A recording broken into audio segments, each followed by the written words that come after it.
ต่อไปเนาะเพราะว่าจะมีเรื่องหรือว่ามีข่าวดีพี่น้องเองข่าวดีแต่ว่าเรื่องส่วนตัวของน้องหลาเองเนาะแต่การน้องหลายังบ่บอกพี่น้องในคลิปนี้เนาะไปบอกกันคลิปหน้าพี่น้องเนาะคลิปเฮือนน้องตีทองไปแหละเนาะสิถ่ายเฮือนน้องทองให้ FC เบิ่งแล้วก็ชี้แจงสู่ FC ฟังเลยเรื่องส่วนตัวน้องหลามียังแน่พี่น้องตอนนี้เนาะมีเรื่องโดนในเรื่องสำคัญอีกแล้วล่ะพี่น้องไอ้ดอกแต่ก็ยังว่าท่านว่าเถื่อเอาคำมาเบิ่งวัดว่าห้ามก่อนพี่น้องไอ้ดอกยังค่อยว่ากันในเรื่องนั้นก็ได้นะต้องแรงมือดีมาเดี๋ยวจะมาตอกมาจับมานี่จับได้ป่ะไต่มากันใหม่นี่เอาหล่ะก็พอถ่ายให้โอ้เจ้าจะถ่ายเลยก็ได้ป่ะยุ่งไก่เลยจะบอกกับเอฟซีเด้อเขาขึ้นได้ป่ะบอกกับเอฟซีบอกกับเอฟซี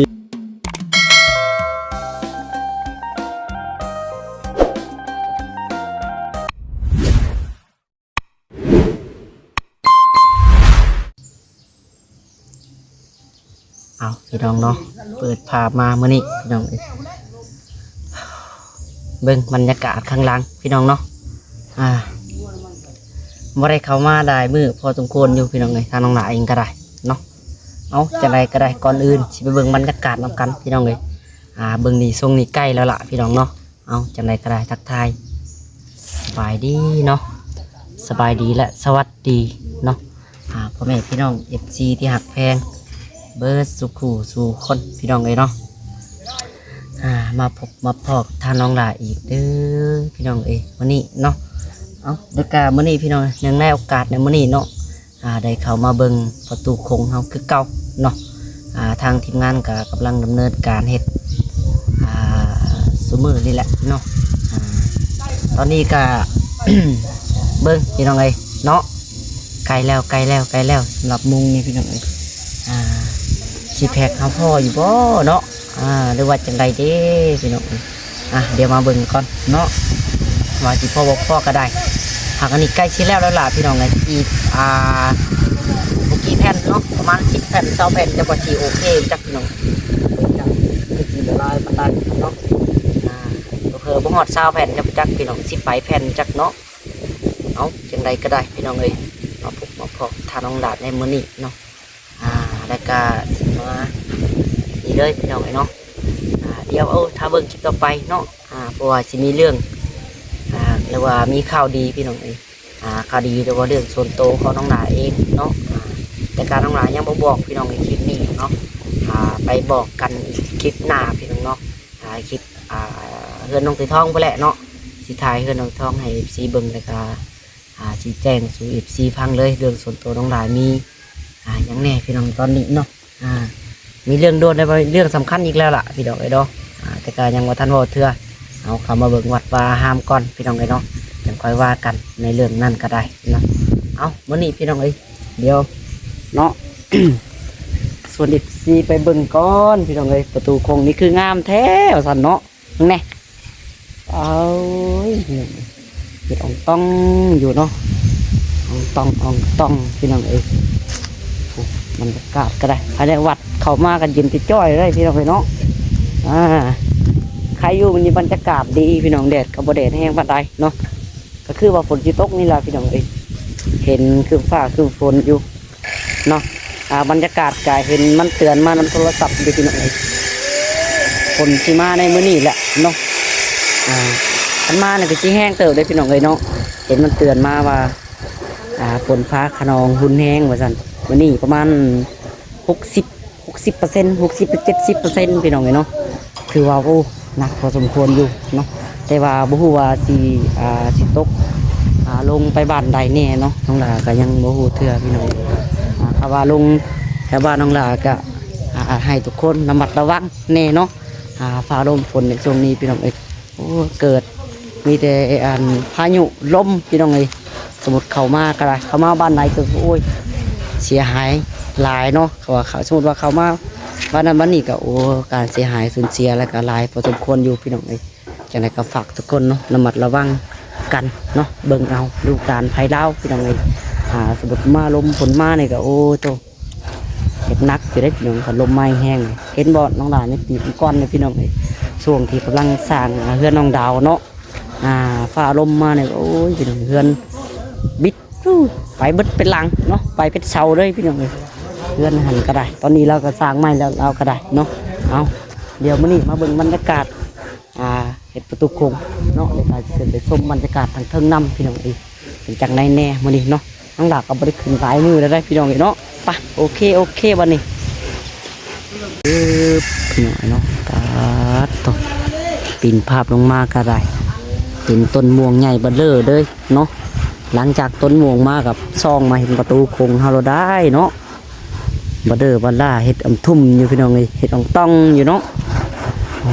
บ่ได้น้อยเลยใหญ่คักอลังการงานสร้างพี่น้องเลยประตูโคงอยู่บนเฮืองบ้านคนสว่างเมื่ออุดมพรแท้สอนนักเขตเฮาเนาะเอาพี่น้องเลยทางสร้างทีมงานก็ได้เนาะเป็นทีมงานน้องหลาเองแล้วก็เป็นภายในครอบครัวน้องหลาเองเนาะนี่ก็เป็นทางพ่อพี่น้องเลยเนาะสบายดีทางพ่อน้ำพี่น้องเลยโตเป็นจักรไรพ่อบาทนี่ฮะ จักเส้นแหละกาว่าแล้วเยอะแต่เยอะแต่ลบก็ยอดโซฟาแล้วอ๋อต้องมีลบอีกเนาะมุ้งนี่กายังอีกบุกี้แผ่นพี่น้องเลยโอ้คักน้ำหลายเนาะเวลามุ้งแล้วเลยโอ้พี่น้องเลยเบิ่งมันโทรศัพท์ปิตาสองกันคักเนาะโอ้ทิโทมุ้งแล้วเนี่ยแห้งคักเลยบ่มีอย่างเลยบ่เห็นมันไหม้พี่น้องบาทนี่เนาะมีแต่สีแดงต้องเบิดเป็นจังไดแผ่นซีแพ็คพอเลยบ่แผ่นซีแพ็คเอาพอบ่มีลุงพันมาบริจาคให้พอไปประกอบให้พอว่าใน200,000ลุงพันเพิ่นอยู่กันตูมเพิ่นมากินรถมาแวะดินดำเพิ่นว่าโอ้ซีแพ็คบ่พอจะแฟนอยู่ก็เลยว่าอัน20แผ่นเป็นประกอบนำ200,000เพราะรันลุงพันบาทตูบาทพ่นตูอ๋อเพิ่นมาบริจาคน้ำพอเองเลยซื้อเองเลยให้อันนั้นการซื้อมาใส่เลยเพิ่นว่าเพิ่นก็เบิ่งคลิปอยู่เพิ่นว่าโอ้การกินน้องหลายเลยสาธุโมทนานำลุงพันเนาะกินเพิ่นคือคำมาบริจาคน้ำพอเนาะทางเจ้าอาวาสเพิ่นได้จากเพิ่นหลอดบ่อยู่อ๋อขอไปซื้อเลยอ๋อมีแต่บริจาคเข้ามานำสร้างเลยเนาะมีแต่เอาน้ำเอาเกลือในห้องเพิ่นพอจะพอแล้วมันเก๋มากก็มันแตกมันแตกหลายเนาะเพราะว่าเฮาใส่รถเฮามาในพี่น้องนี่ใส่รถแตกแน่แม่นมันสะท้อนมันยังเลยมันแตกหลายแผ่นเลยเนาะเพราะว่าเมื่อนั้นบัดว่าสิให้รถใหญ่เข้ามาเลยบัดก็ว่าเมื่อนั้นเพิ่นบัดมีอันห้องเนาะเพิ่นมีอันห้องข้างในเลยพี่น้องเพิ่นจังมาส่งได้จังบ่แตกอันนี้เฮาใส่บ่มีห้องเลยเฮาก็แปะไว้เลยนะคอยมาตอกก็บ่ได้ไปไหว้ดอกมาแล้วก็แตกเนาะแตกหลายแผ่นอยู่ก็10แผ่นบ่จักแตก10ปลายอยู่แล้ว10ปลายเอาเนาะอันนี้ก็บ่พอเล็กน้อยพี่น้องนี่พอดีมีอันเจ้าภาพหรือว่าลุงพันธุ์เนาะเพิ่นเข้ามาต่อยอดเนาะต่อยอดซื้อสิแพ็คตื้มพี่น้องนี่200,000กีบเนาะ200,000กีบแล้วก็เพิ่นทางพ่อสิมอบให้ทางไผไปซื้อบาทสั่งเจ้าเก่าแล้วเอามาให้โอ้ไม่เดียวเพิ่นก็สิแก้มาให้บ่มีคนลงไปซื้อเครื่องอยู่อ๋อกระเทินเพิ่นลงเลยเพิ่นเอามาให้เลยเพิ่นเอามาให้เลยอ๋อใครอยู่ซะเนาะช่วงบ่ายๆนั่นน่ะจะมาฮอดช่วงบ่ายวะโอเคซะเนาะมื้อนี้มีแต่เข้ามาตัดข่าวแล้วก็ใส่แป้นพัดลมไว้ใส่ชีหนาใส่เป็นพัดลมไว้เนาะ ใส่แล้วก็มีแต่รออันมุ้งก็ได้สีเก่าแค่นี้สีเก่าก็ทาเพราะว่าซื้อสีมาแล้ววันยังอยู่วะยังเป็นถังโอ้ยังอยู่โอเคเนาะคันยังอยู่ก็ได้เนาะนี่ก็ยังเหลือแต่อ๊บโอ้โอ้ยมีแต่เบาส่งเลยพี่น้องก็ปีนหลังคาเนาะแปะน้องดาวทรงนี้ก็ยังแบบ ยังบ่ทันออกโตมาทางนี้พี่น้องออกมาก็โดนๆมาเทื่อเนาะมีแต่เบิ่งแย่งกับน้องตุ้ยทองอ่ะอยู่ในเฮือนพี่น้องเฮ็ดเฮือนตัวเองค่า4ว่าซั่นเนาะแต่การน้องดาก็สิว่าหยุดเรียกแน่พี่น้องเอ้ยเป็นไข้เนาะบ่สบายพี่น้องเอ้ยวานนี้ บ่สบายเลยนอนปักฟื้นโตว่าซั่นมื้อนี้หากระลุกเงยคอได้มื้อเนาะลืมบอก FC ไปเนาะนั่นแหละวานนี้เลยบ่ได้ถ่ายคลิปเลยเมื่อวานนี้แบบจังไดพี่น้องเป็นตุ่มเนาะน้องหลานเป็นตุ่มทั่วเบิดกระตนกระโตมาแล้วไปถามหมอแพทย์เพิ่นว่าแพ้แดดเพิ่นว่า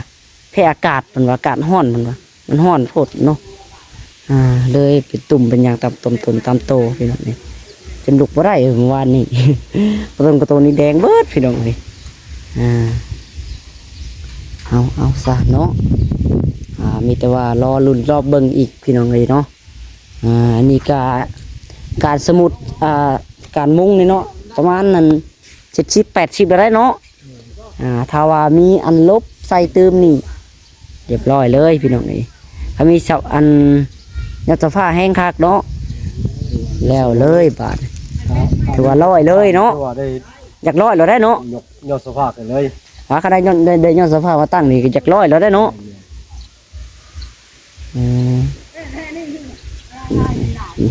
ไปส่วนน้องหลาบไปเลาะบึงนี่ข้างใดข้างใต้ข้างเหนือข้างเลาะบึงเบิดระวังเด้อเนาะขึ้นมุมสูงพี่น้องเอ้ยกักหลายเนาะในแถบเมืองอุดมพรนั่นนี่ทั้งพ่อว่าประตูโขงบ้านใดไงปันนี่พ่อมีอยู่บ่คือว่าบ่ค่อยเห็นเนาะเส้นทางเล็กซิปเฮาเลยเนี่ยตัวนี้ยังเส้นทางเล็กซิปเนาะแม่นเนาะเส้นทางเล็กซิปเฮาแหละเนี่ยบ่มีอะไรพี่น้องบ้านอื่นนี่มีแต่บ้านนอกหลายเนาะใหญ่คักอลังการพี่น้องเอ้ยโอ้ยบ่มีบ่อนตี้เด้ยบาทนี่เนาะบ่ดึงเส้นก็มันห้องไม้ค่ะคันสิเฮ็ดมีบ่อนตี้ก็ย่านสวัสดีทุกพี่น้องเอาให้บ่มีบ่อนตี้แล้วเนาะบ่มีบ่อนตี้ก็ทุกอีกเพราะมันมีบ่อนตี้ดิฉะเนาะ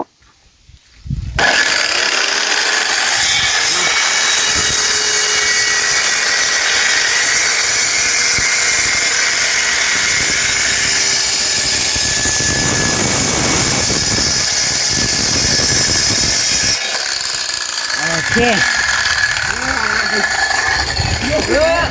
ย่าแปะมิกวะโอ้ยแปะแผ่นเพิร์ดไปยังแผ่นเพิร์ดหอดอยู่บ่บันแน่โอ้ยขอยืนของกระโตเช็คปุ๊กรถเจ็บแล้วเพิร์ดเนาะโอ้เจ้าว่ายืนในใช้จากคอยกระไรเนาะจากยืนใช้มือมึงจะบ่หับเอายืนจากกระโตแล้วโอ้บ่เห็นเลย โอเคเช็ดเอาตัวกี่เลยได้เลยจนได้เองเนาะวันนี้จนได้เองพี่น้องว่าจริงขึ้นเทิงนี่คือเบื้องต้นอะไรสิบโอเควันนั้นแหละพี่น้องนี่สิบก้าขึ้นได้บาทเนาะมุงสีแฟกไปเลยมุงมีหมักจับได้พี่น้อง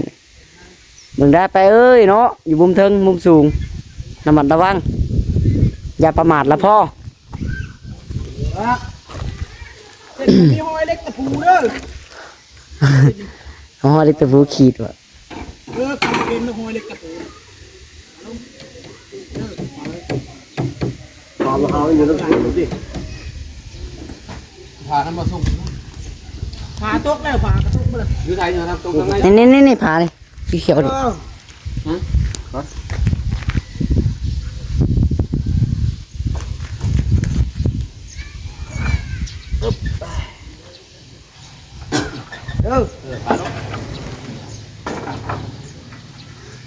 เนี่ยอันใช้นี่แบบเอาวางไว้ที่ไหนว่าไปไหนนี่วันหอยเล็กตะปูเลยเส้นก็มีหอยเล็กตะปูก็ข้างในข้างนั้นได้ฮะงานเดียวเลยว่า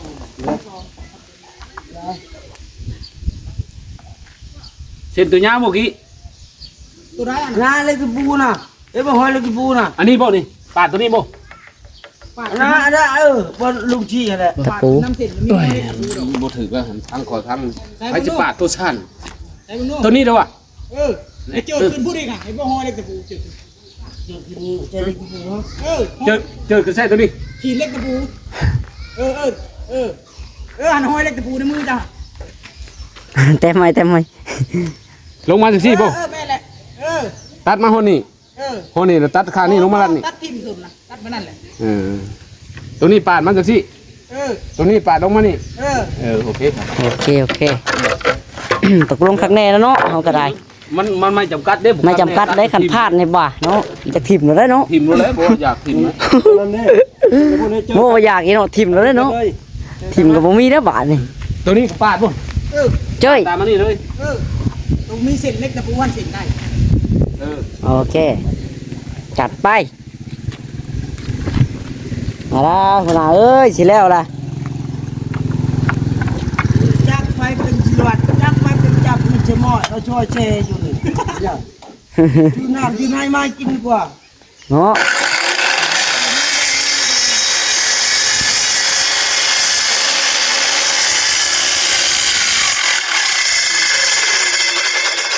ขึ้นอยู่ในฝน พอได้กินน้ำกินได้แล้วอ่ะเนาะแปะ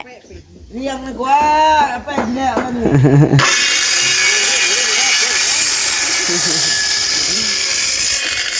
หัวหน้าเพิ่นผู้แลเนาะ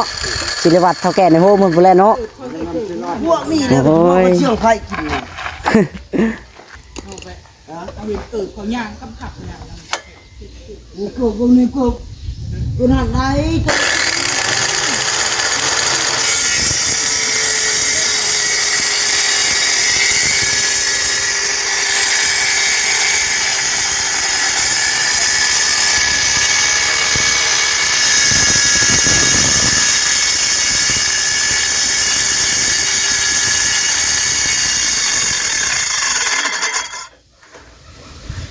ก็ใส่เกี่ยวนั่นโอ้ยยางแน่นเลยกูเตะไปได้ยังไง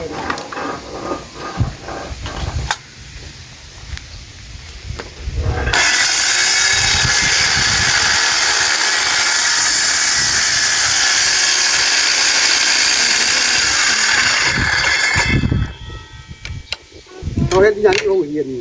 มันเป็น ไอ้คำแพง งานบ่ นี่เห็นกำแพงโรงเรียนบ้านนี่ถึงงวยซะก่อยบ้าน อ๋อ หน่วยหนึง9ห้อง เฮ็ดกำแพงโรงเรียนบ่ แม่น โอ้โลแต่โรงเรียนบ่น่ะ แม่นกำแพงโรงเรียนครับเอานั่นตั้งคุดอันนั้นเทแทนชิม อืม วันสองอย่างเลย แต่เข็มในบ้านนะ แม่น บ้านนะ แม่นกำลังคิดเด้เนาะ เทอันนั้นกันนั่นมันแทนมันเดี๋ยวเจ้ามือได้ผลย่อเจ้าจะทำมือย่อนะ เขาเทไปทางแล้วกันกาบ่แล้วแล้วอย่าไปย้อนเด้มันสิแรงเด้ กันกาบ่แล้วแล้วสิย้อนแล้วมันสิแรง เพิ่นว่า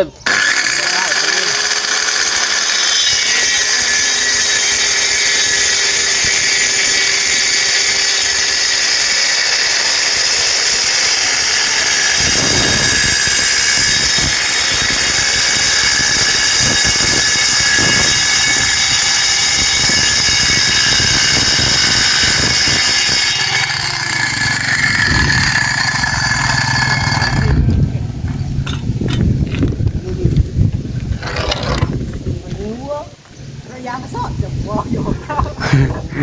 กายไก่เล็กลูก แฟเอ้ยแฟ เอ้ยเด้อ เจ้าขึ้นอยู่เทิงเจ้าก็หาใส่เด้เฒ่าแก่ในโฮมเจ้าอยู่เทิงได้ยินนี่ดอก สูงมันก็อย่างนี้เนาะ มันสูงได้ยินได้ เอาปากเลิกขึ้นสูงน่ะ หาอยู่มุมสูงเลยได้ยินบ้านๆนั่นแหละ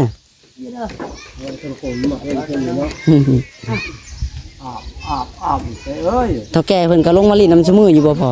เฒ่าแก่ในโฮมก็ได้อ๋อลงหาซุมือแล้วเนาะพอแต่ว่ามื้อนี้พี่น้องลาลงมาแล้วพอดีกะ บัดน้องลากับบัดอยากมาแล้วก็มาเนาะ แล้วก็พวกกูก็ไปนอนเข้านะ เพิ่นก็ได้ มึงเอา อันนี้ปอกแป๊กๆโดนเพิ่นแล้วเพิ่นถึงลงมาเหยียบมาส่องเบิ่งพี่น้อง เป็นมีหยังมีโดดก เพิ่นจะได้ มันก็ห่างกันเลยนะเอาลงเห็ดลง จะไรฮะบ่ได้ งามบ่โอ้ยขักได้ นี่เอาลงอย่างนี้นะ ละเอียดขักเนาะต้องเนาะ ว่าต้องประจำเลยแหละ ลายสั้นงามโอ้ เฮ้ยขัดพี่น้องงามลายทางชาวบ้านมันก็ได้ไปกายมากายไปก็จากแหนมบาทเด็กเนาะดีแล้วเลยตะกี้เดี๋ยวพอจะตั้งเสาโอ้ยไปก็บ่อยากแหนมตอนตั้งเสาเนาะ ตอนนี้ก็คืบหน้าก้าวหน้าถือว่าว่องไวพอสมควรอยู่พี่น้องเนาะตั้งเสาปีนี้เนาะพ่อตัวตั้งแต่ปีกายนี่ตั้งปีกายนี่เนาะหากมาได้ปีนี้พี่น้องก็ถือว่าโอเคแล้ว2 ปีเนาะ2 ปีพี่น้องแต่ก็ตอนตั้งเสากับน้องหลาก็ไม่ได้เข้ามาอันทายหรือว่ามาให้ FC เบิ่งเลยพี่น้องเลยเข้ามาปีนี้ก็โอ้จวดจาดเลยพี่น้องเนาะเพราะว่าน้องหลาก็มีบุญร่วมเฮ็ดตูคงเนาะแล้วก็กับทางผู้หลักผู้ใหญ่เพิ่นพี่น้องเอ้ยเนาะที่ซอยซัพพอร์ตแล้วก็ทำบุญประนำกันพี่น้องเอ้ยเนาะขอมกกับใจละลายเนาะอันนี้ก็สร้างประตูคงซอยสร้างซอยสาบพัฒนาบ้านเฮานี่แหละเนาะบ้านน้องหล่าเองพี่น้องเอ้ยบ้านฝนสว่างเฮาเองเนาะอันใดมันจบมันงามก็มาเฮ็ดมาสร้างสาใส่เนาะมันก็สิโอเคแล้วก็งามพัฒนาไปพัฒนาบ้านเฮาเองเนาะนั่นแหละน้องหล่าก็เลยอุ้ยออกมาลองถ่ายคลิปดูลองช่วยเบิ่งเนาะสร้างบ้านตัวเองนี่อันนี้ก็ถ้าผู้ใหญ่ไปซัพพอร์ตเบิ่งก็คือสิบ่ได้นกพี่น้องไอ้เนาะนี่ก็ได้นี่ก็เป็นถือว่าเป็นบุญของทางเฒ่าแม่หลายๆเพิ่นก็ได้เนาะสิได้ซอยสร้างประตูโคงนํกันพี่น้องเห็นวัดเห็นว่าห้ามเนาะ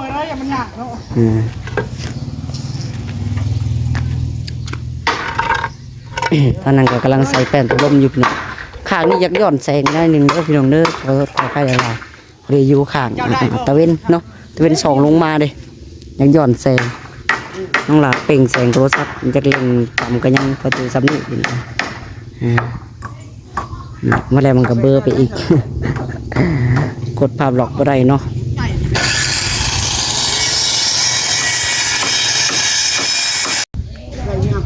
บ้านนี่แล้วจะตกก็ได้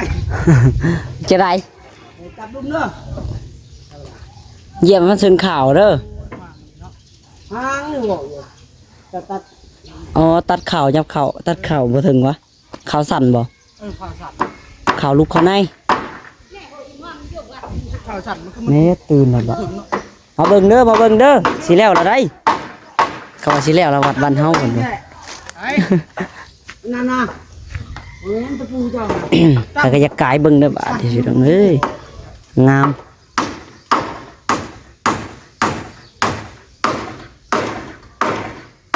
น้าว่าไว้วัดให้เธอให้เด้อวิจารณ์น่ะ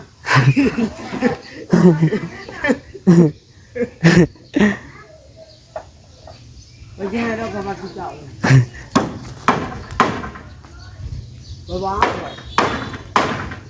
ของบ้านเนาะได้เบิดบ้านบ่แม่นของผู้เดียวได้ทำกันเบิดบ้าน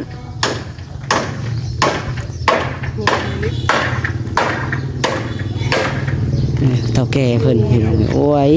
มีได้ลูกต่อมาเป็น โอ้โหมาแล้วมาแต่ทางไหนเด้มาแต่งานดองสิ มาแต่งานบ่ จะเช่าเวร ไม่เราไปงานดองจักเราไปงานดอง ไปเลย เออ แต่จะนอนน่ะ ทำเมื่อไม่รถยนต์ไปเลยเรามาแต่งานมีงานในบ้านเลยงานดองในบ้าน มาไว้เลยรถนั้นก็จะบ้าชินมัวมากินนี่ตกได้ปะเจ้าตกเป็นอยู่อ่ะตกไร่คนไปไร่ป่ะมาไปต่อ ถ้าสีอยากมื่นเลยเนาะเหยียบก็ได้มื่นตีนมื่นมือได้ เอาขึ้นมากระเต็บเอา ขับฝนตกนี่แห้งมื่นได้เป็นหนึ่ง ขึ้นพี่ละวะ มื่นไหลหลุดเลยเช็ดเอาไฟบอกกล้าแล้วข้างในได้ไฟมันมื่นได้ ตก เอามาแป้นไหมเยี่ยมไม่แป้นด้วยบูมือครับ บ่ไม่เป็นทั้งไหลที่ผมก็มันจะเอาส่วนได้ก็ ว้าบุหลอก บ่รอดดอก บ่สอดเฮ็ด ตะปูใหญ่พอตีตะปูน้อยบ่มีบ่ กูแป้นแล้ว อ๋อตะปูแปดได้ตอกก็ได้ภาษาเดียวน้องหลานจะขึ้นไปตอกหาแป้งกันครับพี่น้องเลยไปเดี๋ยวขึ้นไปทางเทิงเลย มันลงบ่ได้มือดีแม่มาเดี๋ยวจะมาตอกมาโยจับมานี่จับได้บ่ไต่มากันใหม่นี่เอาอยู่ตอก เอาหลานจะพอถ่ายให้โอ้เจ้าจะถ่ายเลยก็ได้พออยู่ไกลเลยจะบอกกับ FC เด้อเฮาขึ้นได้บ่บอกกับ FC บอกก็อยู่ซีว่ะ ไปเจ้าอะไรไปบ่ได้ขึ้นตะรถเลย ระวังไงอย่าไปเหยียบตัวเลยยังตุ๊บบ่ไปตกยางกาแฟจะได้จับลงทั้งหลายใช่ป่ะมาเอาเถอะจับบ่อ้าวนี่ถอยบ่ได้เข้าแล้ว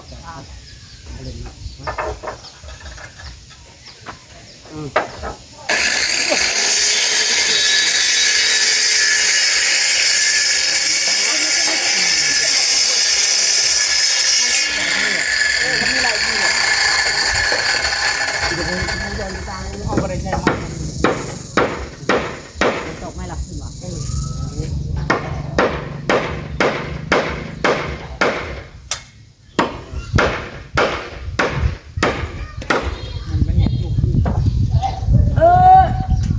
ดีกันอย่ามันเข้าอยู่ว่ะแต่โอ้ไม่แตกยำเลิศเลย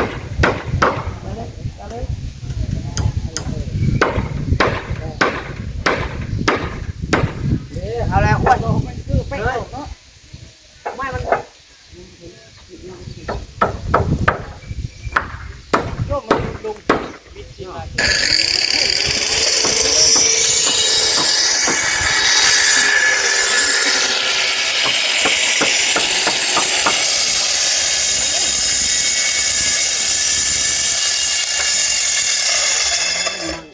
ไต่หนุ่มก็ได้จะเป็นมือเลยมันชิ้นเดียวสองช้ำไต่ที่มานี่ก็ได้นะไต่ใช่นี่ได้จะให้นี่เป็นนี่แหละนี่อันนี้ยังก็เป็นมือเลยต่อบนนะครับบนจะต้องจับจะดูหน่อยใช่ยาเนาะมือนี่มือนี่มันเชนนั่นต้องหดเดนมือดังถูกไว้แล้วถูกแห้งเลยไหม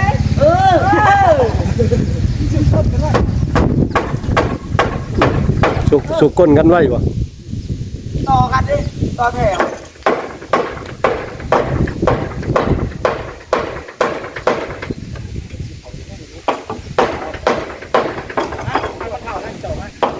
ที่นี้จังหวะ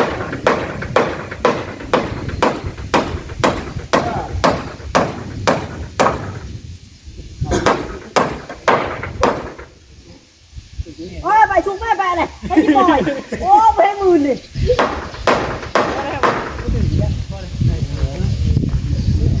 เราไปยิบนี่นี่เราไปที่บอกไงแล้วจะงามเลยมือนี่ลงมาเชื่อลงมาขอขึ้นเราอยากไปว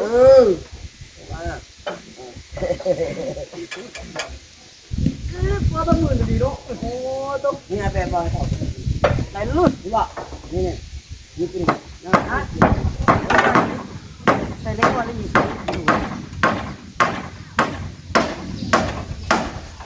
สุดกดไว้ใส่เล็กกว่าถ่ายเห็นคนเยอะใช่มาเรียบกล้องหมูเน่มาทางอื่นไปนี่มาบุ้งเลยผมแหละมาชิบอกอีแม่ก่อนมาลุกเลยลุกเลยหมดเลยมาแล้วบอกอยู่เลยเลยตาจีแม่จะพูดยังไงยังไม่ได้ตัดกันเลยตัดเลยแม่อะไรจะได้แม่ลงรถมาตัดก็ได้ยังไงจะได้ไหมน้องอ๋อไม่ไปสิลูกประกันลงไปตัดได้ยังลงไปตัดลงรถมาตัดก็ได้ยังไงอย่าให้แปะลองเด้อผู้หาแปะลองคือดีกับพี่นี่ คือหายา แล้วบ่ใช่ปลาลูกนี่ไร ยังบริตัดใจใช่ไหม จะได้บ่เพียว ยังบริตัด ยังบ่ได้ตัดใช่ตัด ก็อันยังโจมเดียวไว้ไหมว่าได้ง่ายข่าวไม่ไปง่ายยังเป๊ะนึกท้องยัง เยอะ ยังปลุง บ่พี่น้องเนาะเป็นจังไรเด้ทางพอจับกล้องเลยเนาะเห็นคนอยู่บ่พี่น้อง ชุกกันไว้อยู่เมื่อกี้นี่ไปซะโอเคพี่น้องโอเคสำหรับคลิปนี้ก็สิขอตัวไปก่อนนะพี่น้องเนาะจังไรก็อยู่ดีมีแฮงเบิดสุขสู่คนพี่น้องได้สำหรับคลิปนี้ก็ได้เนาะขอกล่าวคำว่าพี่น้องเลยเนาะโดยเบิ่งมุ้งไก่ก่อนจักบาทนึงโอ้ยเนาะสบายดีพี่น้องบ๊ายบาย